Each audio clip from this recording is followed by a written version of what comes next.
¿Qué tal? ¿Cómo les va? Bienvenidos a Concertante Encuentros. Les saluda Jorge Tadeo.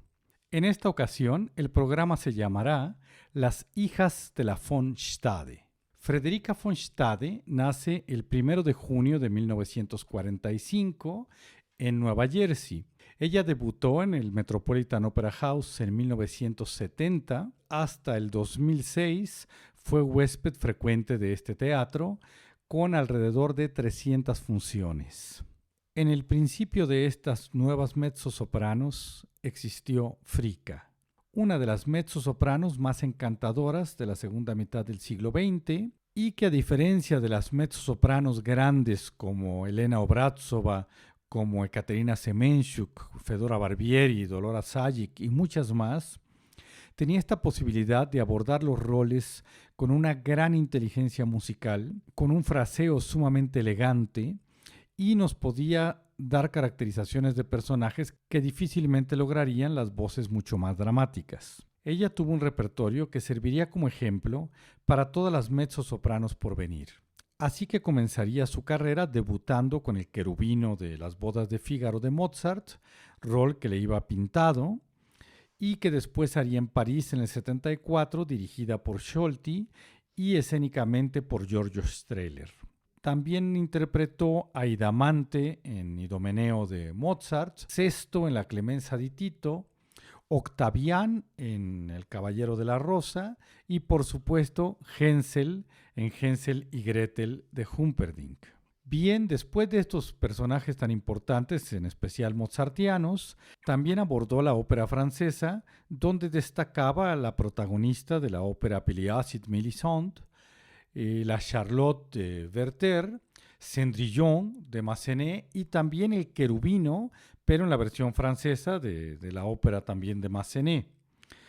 En el bel canto ella iba a ser la Cenerentola de Rossini, de la cual hay un registro en video muy interesante junto al tenor mexicano Francisco Araiza, y ambos están maravillosos. Haría la Rosina del Barbero de Sevilla de Rossini y también a la Sonámbula en la versión para mezzo de Vincenzo Bellini.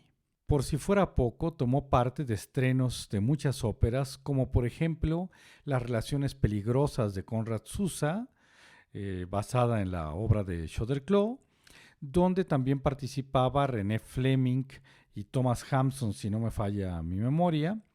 Esto lo llegó a pasar por televisión hace muchísimos años el maestro Sergio Vela, y desafortunadamente pues nunca lo volvieron a repetir y ya no hubo oportunidad de tener acceso a esa grabación, pero era una obra muy muy interesante, de la cual solo existen hoy algunos fragmentos en YouTube. También participó en los papeles de Aspern de Darío Argento, basado en la obra de Henry James, y de Darío Argento haría muchísimas canciones, en especial sus ciclos como Casa Guidi. Ha grabado canciones de Leonard Bernstein e incluso por su extensión llegó a grabar el aria de la luna de Rusalka de Dvorak. Hace alrededor de 15 años, en un viaje a Nueva York, tenía yo boletos para ir a ver un concierto de Frederica von Stade, una de mis cantantes favoritas, por supuesto, y todo pintaba para ser una experiencia maravillosa. Sin embargo, de último momento canceló debido a que acababa de morirse alguien muy muy cercano a ella y nos quedamos sin poder ver lo que hubiera sido uno de sus últimos conciertos, ya que ella se retira en el 2011 ya oficialmente con la ópera Three Decembers de Jackie Hegyi, que compuso especialmente para ella. En ese viaje a Nueva York sí tuve ocasión de ver, acompañada por Le Musicien du Louvre y el director Mark Minkowski, a la gran mezzo sueca Anne-Sophie von Otter, de quien vamos a hablar a continuación, como una de estas hijas de la von Stade, con una personalidad muy específica, como va a ser el caso de cada una de las cantantes que platicaremos en esta ocasión. Quisiera comentar que algunas de las cantantes que mencionaremos hoy han sido parte activa de muchísimos de los movimientos que están cambiando al mundo para bien y para mal, como podremos observar. Por ejemplo, en el caso de la von Stade, cuando ella se divorcia de su primer marido, de apellido Elkus, se crea un precedente muy extraño que hasta el día de hoy ha sido estudiado por los colegios de derecho norteamericanos. Quiero especificar algo sobre el caso Elkus versus Elkus, ya que el marido, cuando demanda a Frederica von Stade, una vez que se divorcian, la consideraba una marca, o sea, propiedad artística del marido. Él no se había limitado, como tantos otros maridos o esposas, a cuidar a sus hijos mientras su pareja triunfaba por el mundo, sino que él, como repasador, le dio clases a Frederica durante alrededor de una década, en la cual la acompañaba, le ponía todos los roles y la preparaba para estar en las mejores condiciones y poder seguir fulgurando como cantante. Les puedo mencionar que en el caso de Enrico Caruso, el gran tenor italiano, él firmó un contrato con su primer maestro de canto, que alcanzó a ver el tipo de potencial que tenía y que dijo, bueno, no te voy a cobrar, pero una vez que empieces a cantar, me vas a pagar un porcentaje que establecieron a lo largo de toda tu carrera. Con lo cual, pues el maestro estaba lucrando terriblemente y fue llevado a juicio por Enrico Caruso, en donde ganó el tenor napolitano y se canceló esta clase de convenio. Pero bueno, parece que la von Stade siguió con un dilema así. En fin, vamos a hablar ahora de Anne-Sophie von Otter, que como les comento tuve oportunidad de escuchar en Nueva York, acompañada por esta maravillosa orquesta Les Musiciens du Louvre. Para mí, en vivo, posiblemente la orquesta más impresionante que he escuchado en mi vida. Les voy a explicar por qué. Los ataques y los cortes de todas las obras que interpretaron, era un programa barroco, eran de una nitidez impresionante. Parecía un corte láser, por intentar explicarlo de alguna forma. El cómo arrancaba siempre la orquesta o cómo cerraba, a lo mejor la sala en la que los escuchamos tenía esta posibilidad también, pero parecía un corte de guillotina de una perfección como jamás he escuchado a otra orquesta o a otro director. Bien, pues Anne-Sophie von Otter nace en 1955, tan solo 10 años más joven que Frederica von Stade. Es bisnieta de quien fuera primer ministro de Suecia, Fredrik von Otter, y también es hija del barón y diplomático Göran von Otter, que fue el que denunció las atrocidades nazis de Belzec y Treblinka al gobierno sueco. Ella estudió en la Guildhall School de Drama en Londres, ni más ni menos que con Vera Rosa, que naciera esta célebre maestra en 1917, húngara, y falleciera en 2010. Rosa estudió con Zoltán Kodály, que fue quien la ayudó a huir también tras los conflictos en la guerra. Sus alumnos más destacados, por darles una idea del tamaño de maestra que estamos hablando, fueron Kirite Kanawa, Teresa Stratas, Carita Matila, Anthony Rolfe Johnson, e incluso se dice que María Callas estaba pensando ir a estudiar con esta maestra poco antes de morir. Fue alguien que definitivamente cambió a muchísimos cantantes y que tenía un gran arte en su enseñanza y de la cual, por cierto, hay un documental en YouTube del que les voy a poner la liga para que los interesados puedan acercarse y escucharla y conocer la vida de esta gran mujer. Von Otter debutó en Basilea como la hechicera Alcina en el Orlando Paladino de Haydn, pero su carrera va a despegar con estos roles travestidos, con estos roles de pantalón corto, como el querubino de las bodas de Fígaro de Mozart y el Octavián del Caballero de la Rosa de Richard Strauss. Algún día comentaremos también sobre estas semejanzas entre los roles y entre las óperas mozartianas y las óperas de Richard Strauss. Su Octavián era realmente maravilloso, ya que ella era muy alta y con una complexión delgada y gran presencia, lo que se complementaba con que era una excelente actriz. Yo la recuerdo especialmente en el Orlovsky del Murciélago, en alguna gala de aniversario del Metropolitan Opera House, donde ella está presentando a cantantes como Samuel Raimi o el mismo Luciano Pavarotti, y era simplemente encantadora.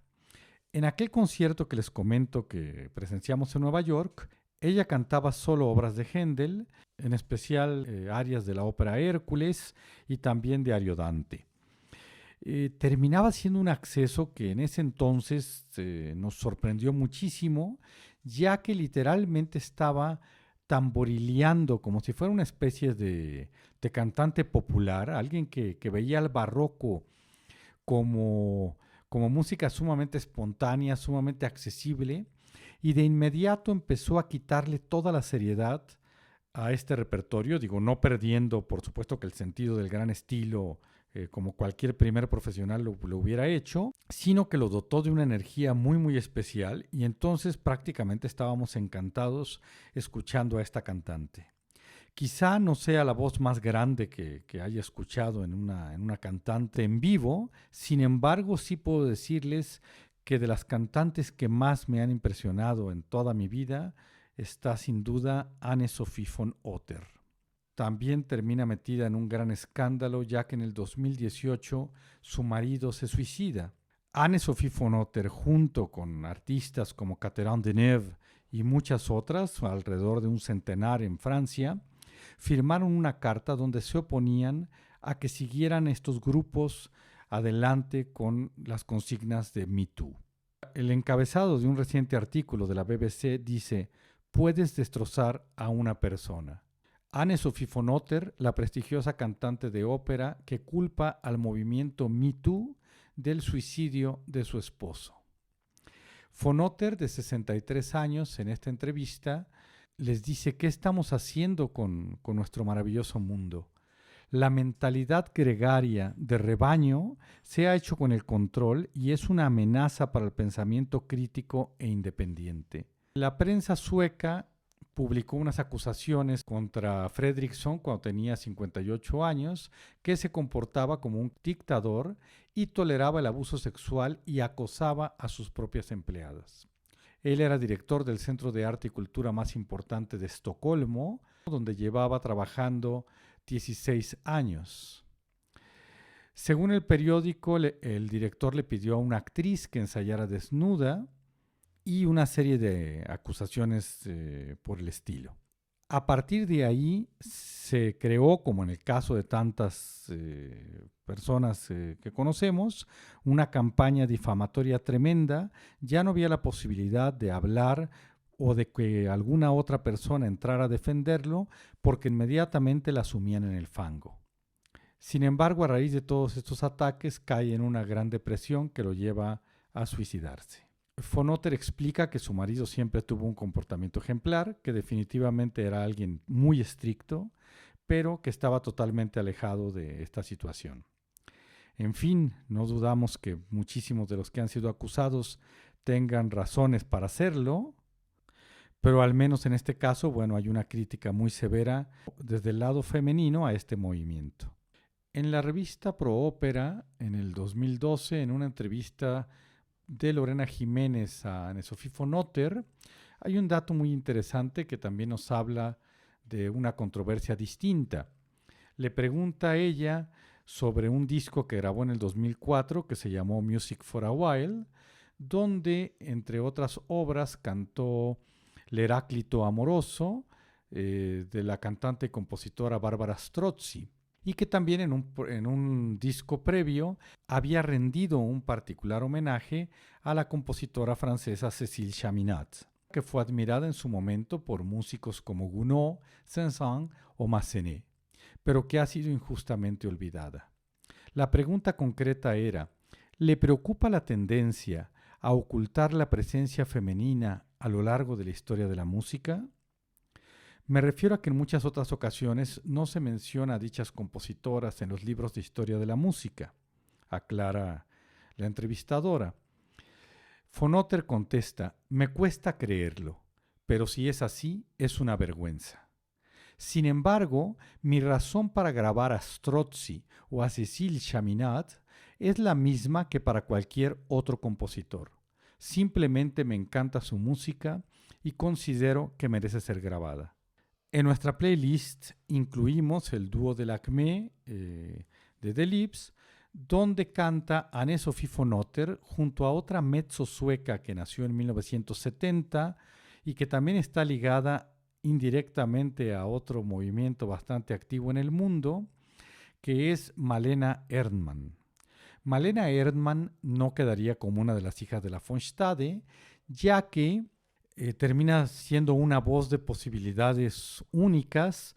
Puede cantar un aria como La Reina de la Noche de la flauta mágica de Mozart, que es para una soprano de coloratura, y también puede cantar como mezzosoprano sin ningún problema.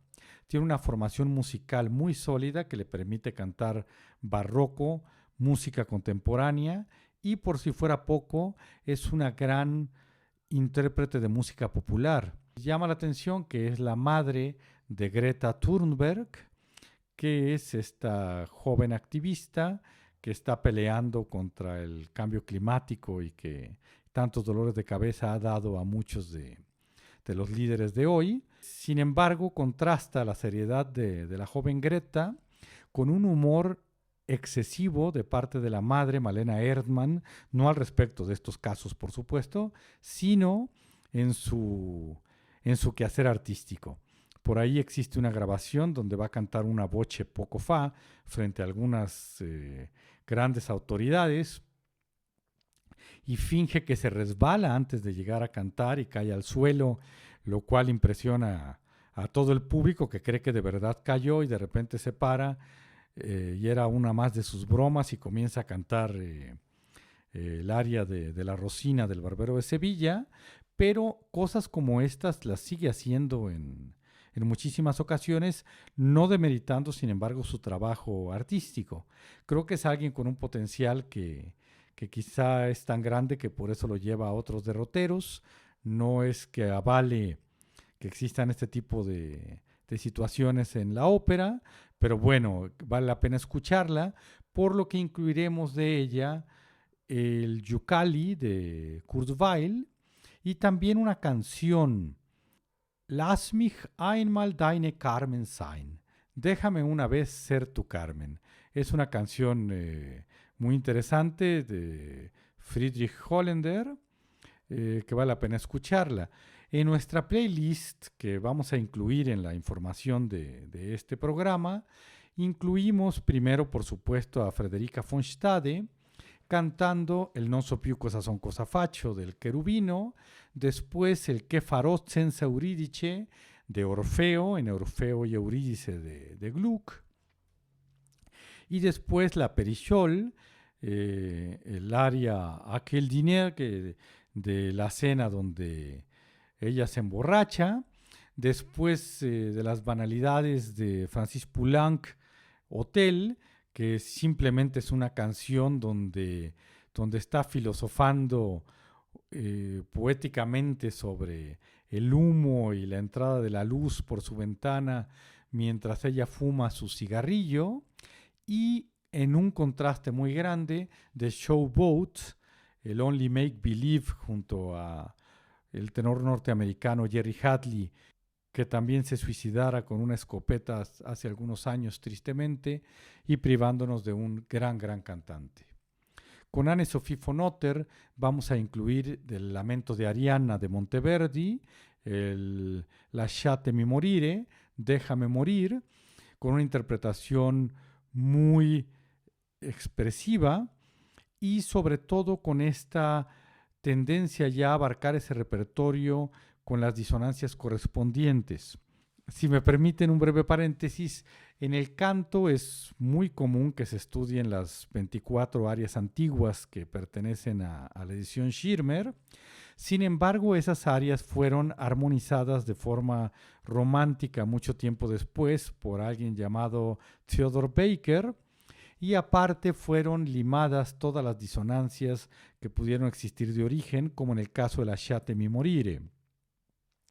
En este caso vamos a poder escuchar ya una versión en un rescate más sólido de cómo fue escrita esta aria. También vamos a incluir de Ariodante el Scherza in Fida, el aria más famosa de la obra, el Requiem de Frank Martin, el Agnus Dei, el Cordero de Dios, y como ya les comenté, el dúo que nos liga con Malena Erdmann y Anne-Sophie von Otter del ACME, Yukali de Kurt Weill, interpretado por Malena, y también esta canción que les digo, Déjame una vez más ser tu Carmen. Hasta aquí vamos a dejar la primera parte de Las hijas de la von Stade y vamos a hacer un segundo programa con otras mezzosopranos sumamente famosas hoy en día y con un gran contacto con el público joven, como es el caso de Joyce Di Donato, de Magdalena Coscena, de Cecilia Bartoli y, por qué no, de alguien mucho más joven que es Kate Lindsay, a quien vimos en una de estas transmisiones del Metropolitan Opera House hace algunos años cantando a la Musa y al Niklos en los cuentos de Hoffmann de Jacques Offenbach. Les recuerdo que estamos escuchando Concertante Encuentros en esta primera parte dedicada a las hijas de la von Stade, a estas mezzosopranos que se han convertido en figuras sumamente llamativas para las nuevas generaciones en la ópera. En el caso de Joyce Di Donato, con una causa social sumamente fuerte, por estas causas tan importantes para convertir este planeta en un lugar mejor.